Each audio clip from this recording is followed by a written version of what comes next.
Welcome everybody, my name is MrLlama, and today I am bringing you AHGLs, that's the After Hour Gaming Leagues, Microsoft versus Team National Instruments. This is the playoffs, and National Instruments definitely has a challenge ahead of them. Microsoft over here, I'll go ahead and introduce him first. Luminescent, their first player, the Blue Terran, playing of course for Team Microsoft. They won Season 1, this is Season 3. So they won Season 1 and have just been absolutely dominating. They had it pretty easy, I believe. They're 6-1 coming into this game right here. I mean, this is the playoffs now, of course, but in the regular season they were 6-1, I do believe. And their only loss, I think, was to Amazon. I don't believe I had the chance to cast that. I think somebody else casted that game, but if I remember the information I was told correctly, that was their one loss, and I think it was pretty close. So National Instruments, on the other hand, were they 3-4? I think they were 3-4, and they had to fight for a wild card position just to get into this game. So definitely going to be a challenge, but you know what? Nothing that can't happen. I have seen many teams rise up to the occasion and beat teams much greater than them before. So I don't know. We'll have to see. Starting off, though, we do have National Instruments. Come on, man. The Red Terran. I don't think I introduced him. Come on, man. The Red Terran spawned down the bottom left-hand corner. And he's going to be going for this gas opening right here. Actually, both players are going to open up with the gas. Come on, man. This is going to be a little bit earlier, though. He's going to get it about 10 seconds ahead of his opponent right there. And he is also choosing to wall in right here. So if he does throw down the second supply depot with this SCV, which it looks like that's going to happen based on this placement right here, he will get to deny the scouting information from Luminescent, so he won't be able to get in and see that a gas has gone down. That being said, he will most likely be going Reaper right here. I'm imagining that's what both players are going to be grabbing, is that Reaper after the single Marine does pop out. So we will see right here if that's what Luminescent does, and yes it is. So he will get the Reaper, he will get to hop up into this base and maybe get a scout off and see what's going on, as second Marine actually underway right here, and 100 gas has been mined for Command Man. So is he going to be grabbing a factory soon? He's got the money for it. There it is, and it goes down in the exact position. How often does that happen? Not very often do you just box the location that they're going to go ahead and build it. And his SCV escapes with 3 HP. We'll see if Luminescent's going to snipe it with this SCV. It looks like it's going to be on a different path, actually, so we'll not get that snipe. Probably one of my favorite things, though, in Workers high five, but one has no health, and the dude is just watching his SCV and just tags him, kills him. So Reaper going to come out, going to try and get that kill. Actually will get that kill. Poor SCV. Going to be stopping halfway, and a reactor now going down. So it looks like we're going to get reactored Marines with a Widow Mine for defense. I'm guessing there's going to be an expansion coming up out of this. Second gas actually being grabbed. So Starport maybe going down with this as well. Not quite sure. Marines do push out though, and the Widow Mine going to be jumping right up into the base and just having a grand old time. I am very surprised that Command Man ran out with those Marines, because he was able to scout. He got into that base. If we look at his vision, he saw exactly what was going on. Very indicative of a Reaper opening, and now he's busy trying to sit here and protect his SCVs and kill off this Reaper. I mean, just trying to save these guys. That one's gonna fall right there, and trying to get surrounded. So much denied mining time right here by this one Reaper. And not only that, oh, he does get surrounded. I love the surround. He uses all of his SCVs to do so. So a very cost-efficient Reaper with 4 workers killed. Yeah, because he killed the one out at the tower as well. So 4 workers killed. He gets a full scout. He sees everything that's going on. Sees the starport. Does not know that the tech lab has been added, but he does know the location, so he can't scan there in the future.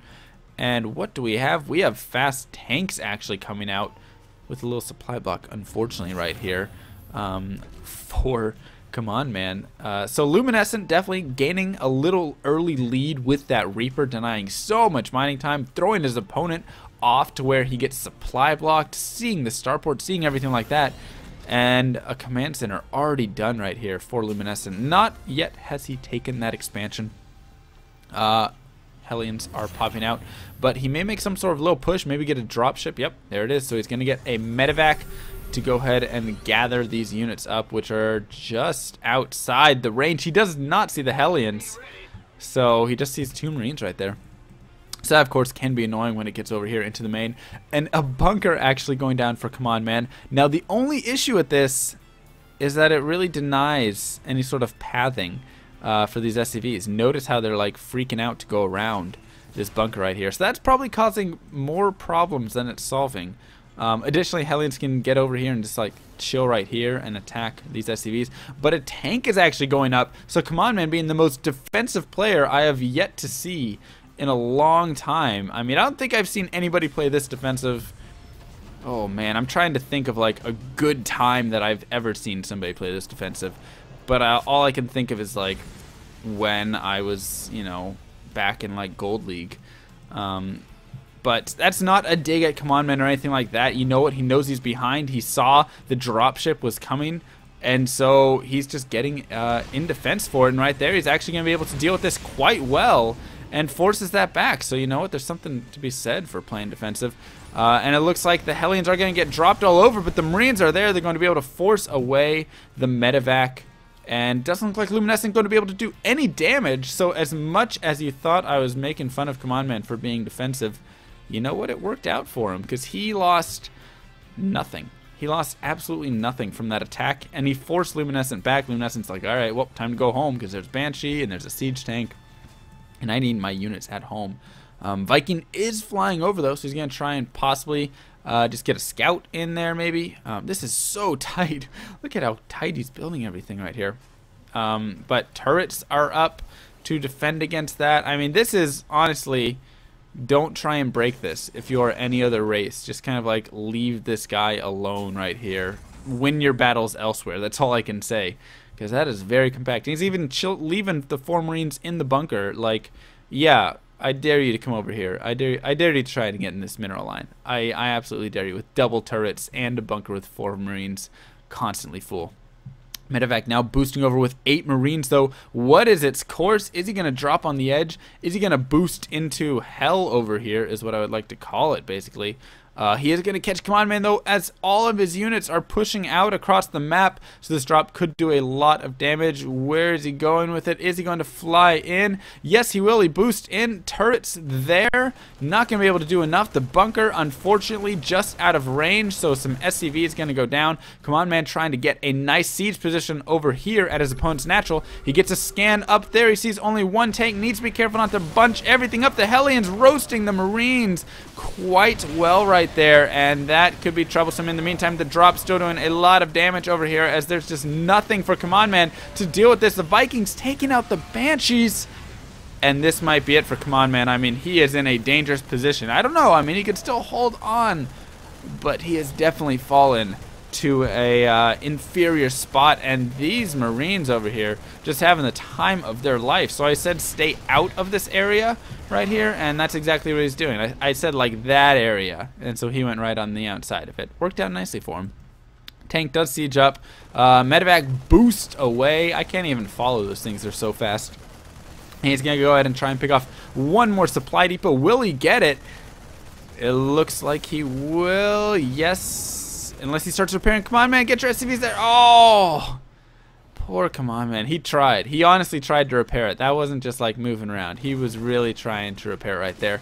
Banshee now looking to possibly get taken out. Will he get that? No, he will not. Nice micro right there by Command Man to pull it back. And nicely done by Luminescent to go ahead and pull back as well, who has now massed up quite a decent-sized army over here. Definitely ahead in the supply. Look at how many barracks he's thrown down. And normally you're like, but you can't support all of this off of 2 base. Starport factory, 8 barracks. Some reactors and tech labs on them, others without. I guess naked barracks you probably could. But you know what? When you're floating money like that, not a bad idea. You know what? If you're just floating money, just get some barracks down. It's better down here than it is up here. That's all I can say. And he's going to be getting a 3rd base as well. Command Man, in the meantime, still sticking to the 1 base. You know what? He says, forget going for that 2 base, 3 base nonsense. I'm going to go ahead and win off 1 base right here. Pushing over with the tanks, pushing over with the Marines. Even has an SCV in there. I guess repair some things. Maybe throw down some turrets, something like that. And Luminescent looking to come over and do some damage. And he'll be able to pick off probably about this refinery, maybe a couple SCVs over here. I don't see him doing too much more damage, but he could land the Vikings and walk them in, actually. That could be kind of a cool strategy right there. We'll see what does happen with those in the future. As Come On Man still looking to set up this siege. He gets a scan. If he gets his tanks up right now, he can do some decent damage. Yes, he does. Shots all go off on the tanks and not really hit the Marines. Banshee just taking out the refinery over there, and Come On Man going to be losing that entire army. I thought he was going to be able to have something right there. He could have blasted the whole pack of Marines sitting together and been in a decent position. Unfortunately, he lost those. Some Marines kind of stranded along the way. They got lost, couldn't quite find their troop. Banshee's still just going at that refinery over there. And Come On Man is really starting to look like he's hurting at this point. Those Marines are going to fall as well. Poor troops right there. And what does Come On Man have left? Now he decides to expand. Okay. So he was like, alright, I was just faking you out. Now I'm going for the expansion. And here comes the choo-choo train of units streaming across the map. And everything's just going to kind of run right up into this base. I don't think Come On Man really has an answer, unfortunately. Except in the event that all these units, the tanks kill themselves. No, they will not. GG from Come On Man. And Luminescent, a.k.a. Microsoft's #1 right there, is going to take game 1. I will see you guys over in game number 2.